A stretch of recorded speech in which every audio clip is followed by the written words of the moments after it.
والديمة انها بسيطة جدا. في اليوم حنتعلموا كيف نستخدم الشموع بإضافة لمسات جمالية لبيتنا مع ضيفتنا طبعا مصممة الشموع سهام سمير. طبعا الشموع احنا شايفينها توا اللي ممكن طبعا تزين لكل البيت وممكن تعطي لمسات حلوة ودفء في البيت، وخاصة احنا في فصل الشتاء والكهرباء تنقطع هلبة، فممكن احنا نبدلوا بدل ما تكون بس شموع وخلاص، لا شموع نزينوا بيها وشموع نحاول نطلع فيها ريحة حلوة جدا. مهم كل هذا حنتعلموه في طبعا مع ضيفتنا وفي الفقرة الأولى.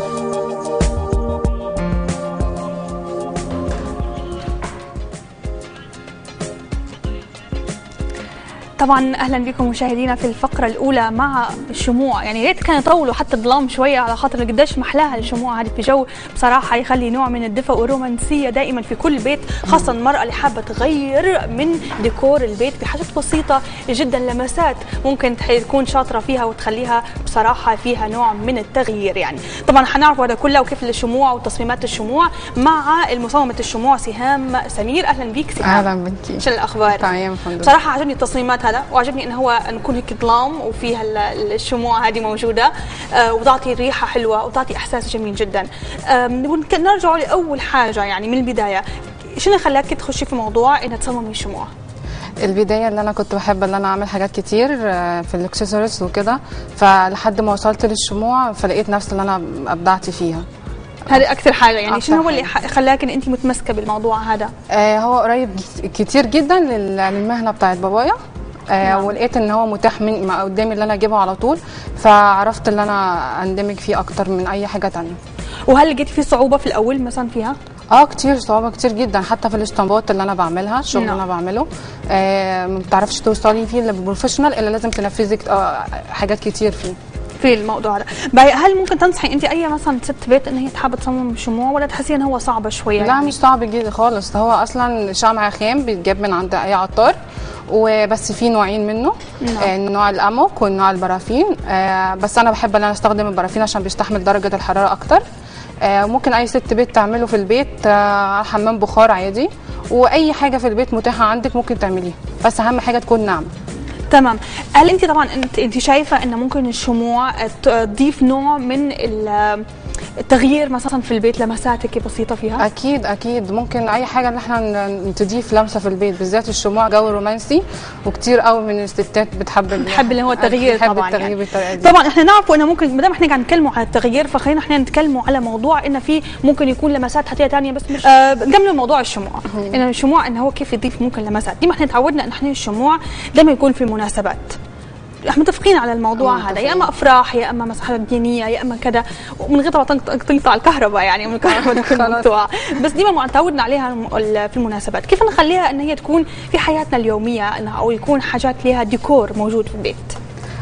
ممكن اللي احنا نخليها تزين البيت بتاعنا. اي ركن من اركان البيت. انا عملت حاجه خاصه بليبيا. عمر مختار. عملت كمان طبعا انتوا عارفين قيمته قد ايه اكتر طبعًا. مني. وعملت كمان الكلمات في عبارتين خاصه بيه هو. نعم. عملتهم كمان. عملت ليبيا ثوره احفاد المختار، الثوره طبعا 17 فبراير. وممكن كمان عملت كمان خاصه بيها برضه ليبيا، العلم الليبي. العلم الليبي طبعا. نعم. اخترتي احسن صورتين موجودين، اكثر صور مشهوره يعني عنها.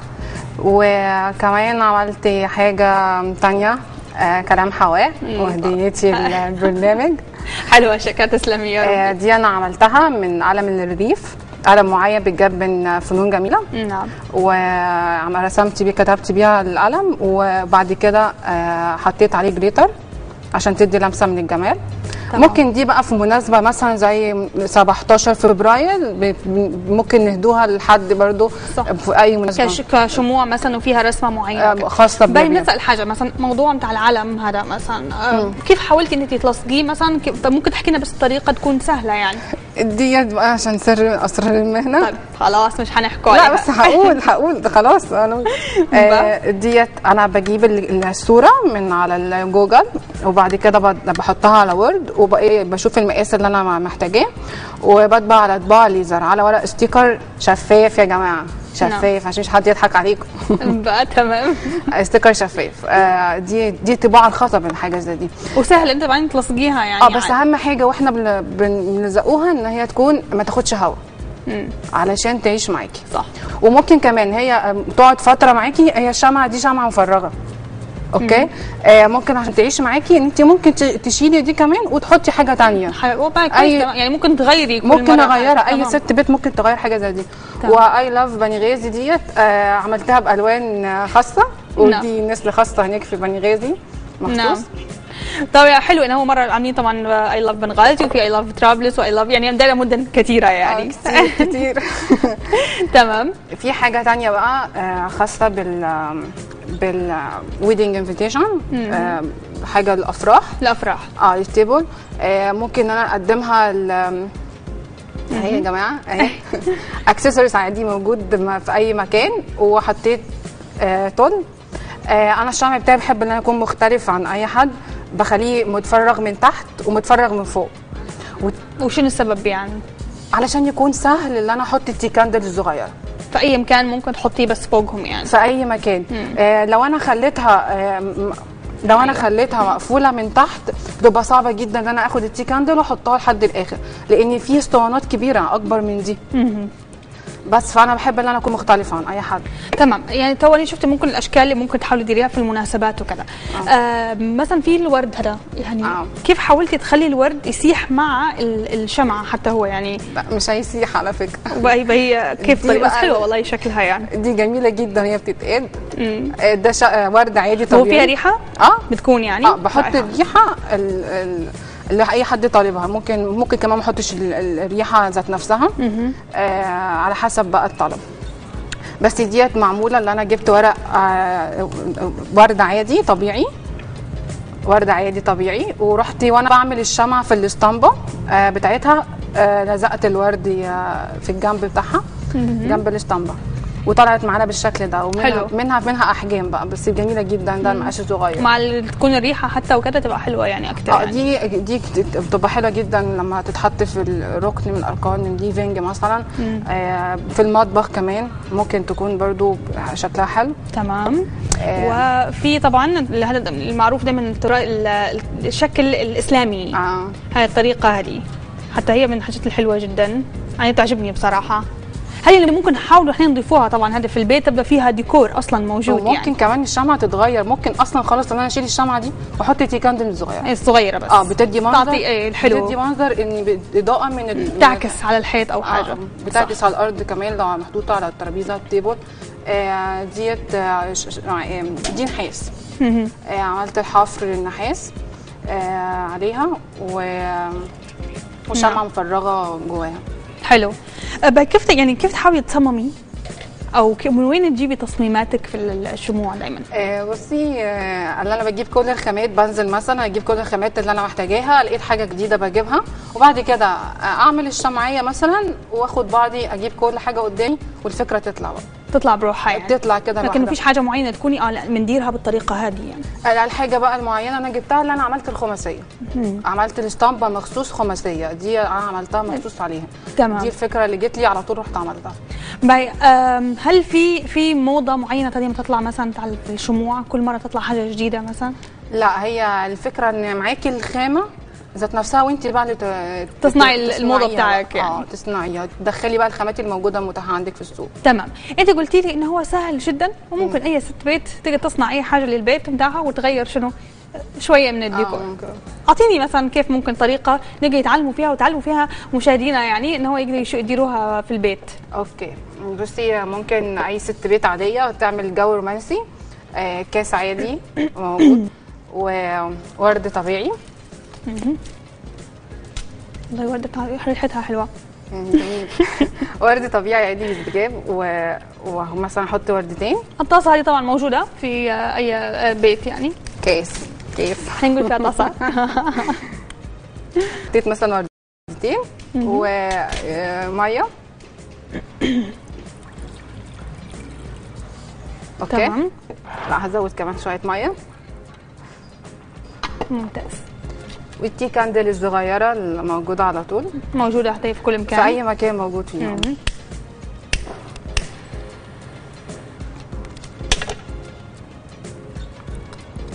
فمش هيحرق ما لا مش هيحرقها. بنزل الورد على طول، هي قايمه على الورديه ذات نفسها. دي ممكن اي ست بيت تعملها على التيبل موجوده. شكلها ممكن بس ناخدها حتى. اوكي. خايفه بس تندر.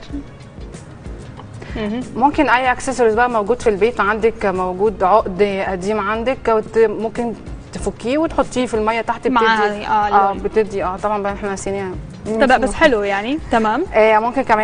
ممكن كمان الكيك الصغيره دي، مسدس الشمع، واحطه على الرخامه بتاعه المطبخ واقفله من تحت.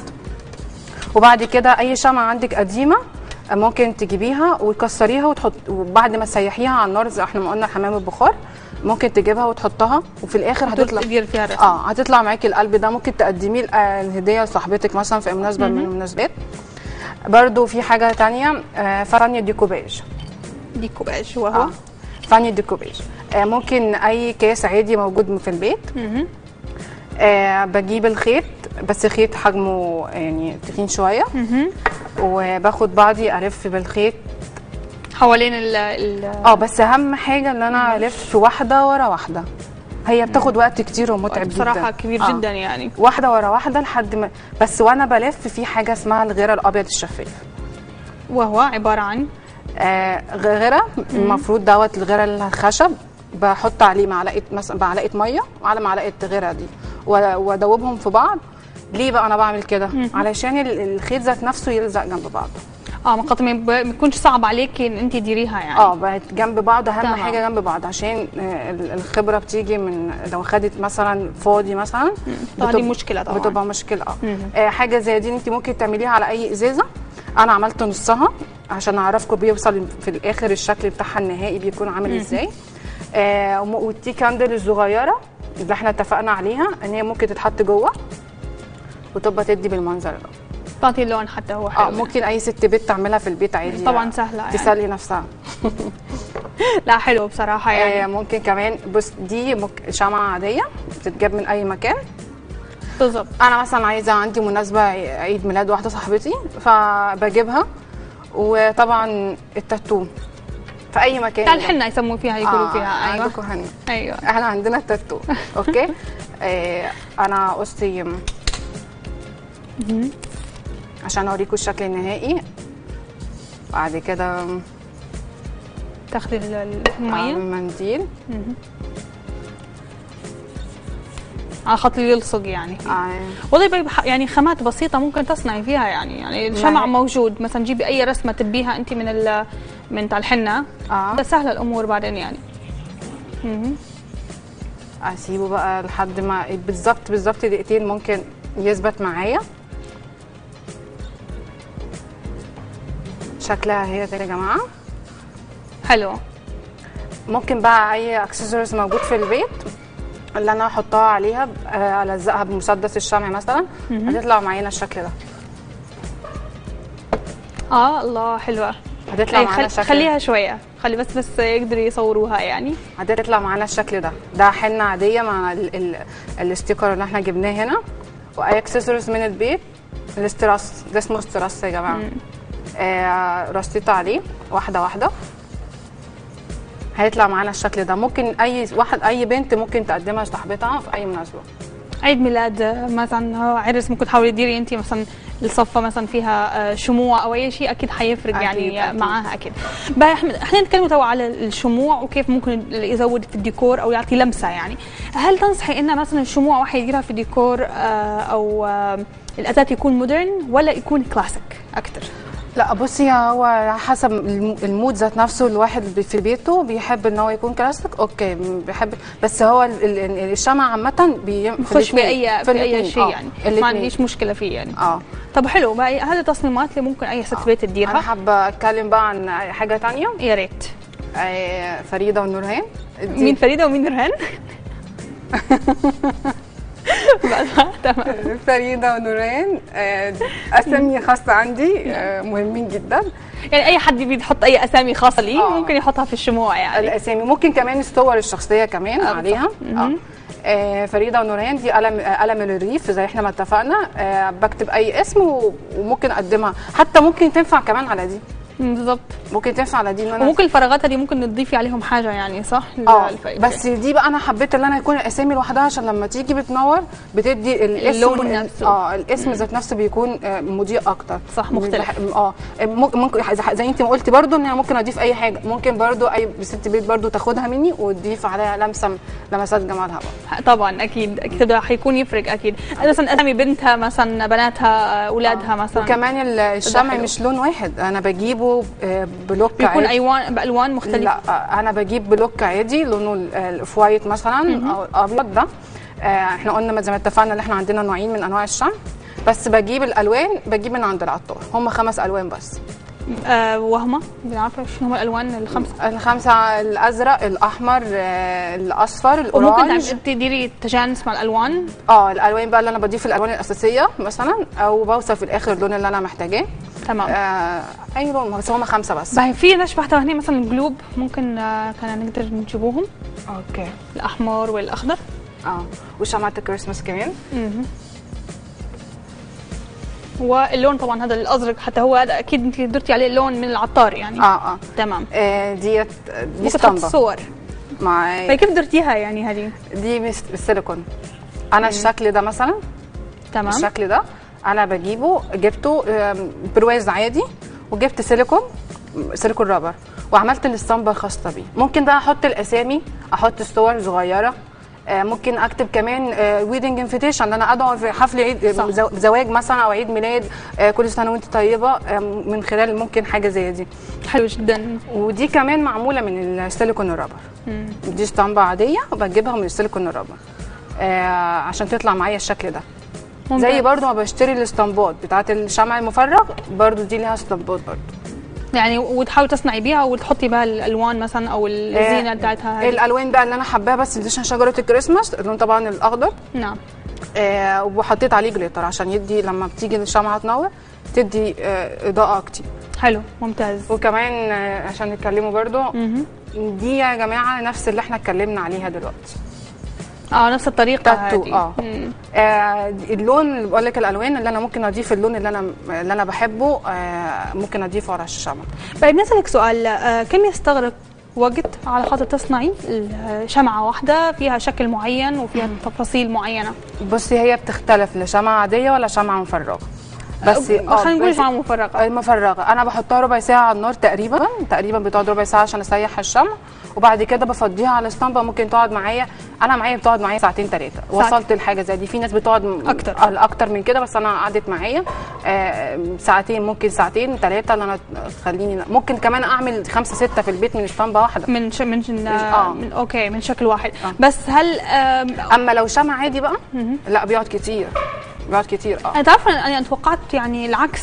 لا، المفرغ هو اللي هيكون يعني لا أصعب. لا دي الشمع العادي بيقعد كتير. ليه بقى؟ علشان برضو الفتله تمسك في الشمع جوه، بتقعد كتير، وقت كتير، في حدود مثلا 8 ساعات.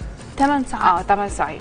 على خاطر بعدين وكمان انا كمان اي حد ست بيت تشتري شمعه ما تفكرش ان الشمعه كبيره يبقى هتقعد معاها كتير. بالظبط. لا، هي الفتيله بتقعد معاها ممكن توصل للنص كده وخلاص راحت على كده. لا، الفكره اللي انت ممكن تشتري مثلا شمعه صغيره تقعد معاكي احسن ما تشتري شمعه كبيره. بقى كيف تختار بقى؟ انت جبتي في موضوع مهم جدا. لو مثلا ست بيت حابه تمشي تاخذ شمعه وتبي ان هو يطول معاها فتره اطول، في اكيد اساسيات معينه تعرف فيها مثلا لما تمشي تختار. هل في شيء معين تشوفه من لوطه من فوق، اي شيء حتى تعرف انه حيطول معاها او لا؟ بصي، انا زي ما قلت الحجم بتاع الشمعه لازم ما يكونش كبير. في ناس كتير بتتغر في حاجه زي دي، ان الشمعه بتكون كبيره يبقى تقعد معايا وقت كتير. هي ملهاش دخل خالص. بس اللي هتقعد معاكي كتير الشمعه المفرغه من هي بتقعد معاكي كتير. لان على خاطر بتجيبي، بصي دي عاديه عادي ومفرغه. طبعا انا حبيت ان انا اعملها مفرغه، وتحطي التيكاندل بتغيريها طبعا في بكل وقت. بس اهم حاجه التيكاندل واحنا حاطينها تتحط في النص، عشان دي شمعه ممكن ان هو النار توصل ليه، دي تعيش معاكي بقى. صح. طالما حافظت عليها تعيش معاكي. حتى الشمعة اللي فيها روائح رح تكون حلوه. احيانا بيقول الناس خلينا شمعة فيها ريحه حلوه وكذا، لكن ما طلعتش اي ريحه في المكان، بتكون بس اما تشميها اي لا فيها ريحه، لكن لما تحط الشمع بتفرق في الكميه اللي انا حطاها من طيب كيف نعرف؟ هل في طريقه معينه نعرف بيها؟ اما تمشي تشتري مثلا اي سوق هتشمها كده على طول هتعرف ان هي محطوط فيها كميه، بتبان من الشمعيه. بتبان من انا سمعت انها ممكن تبان حتى من تحت، يعني بتكوني بتشوفي تشميها من تحت ولا ملهاش داخل؟ لا ملهاش داخل. ليه؟ انا بحط اصلا الريحه ديت واللون بحطهم هما الاثنين على الشمع وانا بسيحه. لما احس ان الشمع بدا يسيح بحط اللون اللي انا محتاجاه وبحط الريحه اللي انا محتاجاها. كله بيتدوب في بعضه. مش بيبان انا مثلا شميتها اوكي باين ان هي فيها ريحه وبتكون قويه، يعني مفروض يعني ما هي بتختلف بقى انها بتكون قويه او مش قويه من الكميه اللي انا حطاها. تمام. انت طبعا قلتي لي في الاول ان هو يعتمد على انه بخبره انت اخذتيها الموضوع هذا، لازم يعتمد على موهبه حتى؟ لا صناعه لا عشان تكوني بروفيشنال فيها لازم تكوني اتدربتي فيها كتير. خاصه لو كنت بتديري اشكال ثانيه بانواع دايما بحب ان انا اعمل الجديد، ادور حاجه جديده، احط اي افتكاسات من عندي حلوه، افتكاسات جديده طبعا حلوه قوي احطها من عندي دي عشان تضيف حاجه عن الشغل بتاعي عن اي حد. شنو هو الحاجات اللي ممكن دايما تحاولي تختلفي فيها انت عن الناس الاخرى؟ الحاجه اللي البروفيشنال في الاخر، الحاجه اللي في الاخر بتكون فيها لمسه جماليه، الفينش بتاعها الاخير بختلف. في كتير شغالين في مصممين الشموع فيهم برضو الفينش بتختلف عن كل واحده فيهم. نعم. بشارك نشوفوا على الفيسبوك، طبعا احنا قلنا لهم اعطونا اقتراحاتكم لو كان اي ست بيت حابه تغير مثلا تنصح المشاهدين وتنصحنا احنا عشان عندها افكار يعني. فنشوفوا شنو ممكن كتبوا لنا حاجات، يعني نتمنى تكونوا بس بعثوا لنا حاجات يعني نحاول ناخذوها يعني. في زمردة قالت مساء الخير، بجد لازم ست البيت تكسر الروتين مرة وتدير أفكار جديدة وشموع، حاجة حلوة وتساعد هلبة والأفكار وتساعد هلبة على الأفكار وتغيير الروتين. تحياتي ليكم وبجد برنامج روعة، شكرا ليك. وفي طبعا انتم فاتحين معي على الفيسبوك تمام.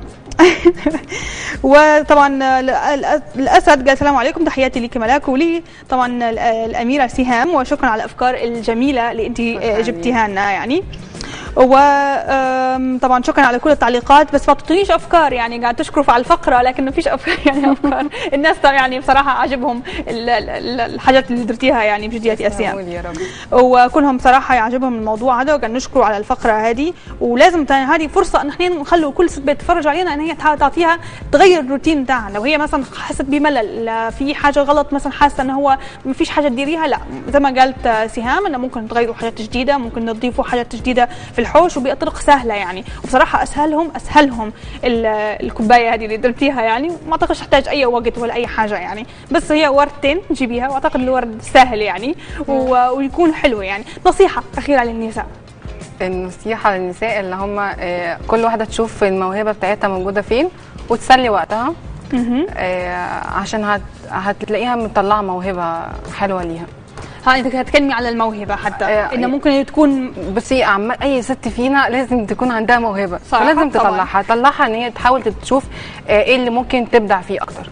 صحيح. وبعدين ممكن الشموع يكون زي ما هو يعني زي ما قلتي، ممكن يكون نوع من مش موهبه بس، حتى ممكن يكون شغل ليها بعدين. الشموع دي جيت عندي انا لقيت شمعه عاديه صغيره، نعم. حاولت ان انا اجدد فيها، لقيت نفسي ان انا بدات ان انا عايزه اعمل اكتر.